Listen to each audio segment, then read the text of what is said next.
বিশ্ব ডায়াবেটিস দিবস উপলক্ষে দেশের প্রথম বেসরকারি মেডিকেল কলেজ বাংলাদেশ মেডিকেল কলেজে অনুষ্ঠিত হল সচেতনতামূলক অনুষ্ঠান। শনিবার সকালে কলেজ ক্যাম্পাসে এই অনুষ্ঠানের আয়োজন করা হয়।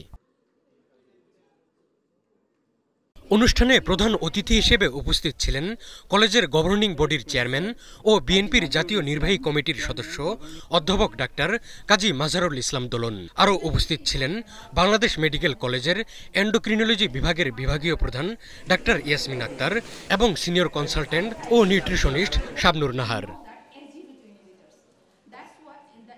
অনুষ্ঠানে ডায়াবেটিস প্রতিরোধ, সচেতনতা এবং সুষম খাদ্যাভ্যাসের গুরুত্ব নিয়ে কথা বলেন বক্তারা।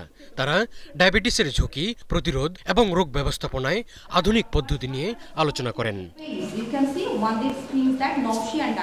অনুষ্ঠানে শিক্ষক, শিক্ষার্থী, চিকিৎসক এবং সাধারণ মানুষের অংশগ্রহণে একটি সচেতনতামূলক আবহ তৈরি হয়, যা ডায়াবেটিস মোকাবেলায় সম্মিলিত উদ্যোগের গুরুত্বকে আরও জোরালো করে তোলে।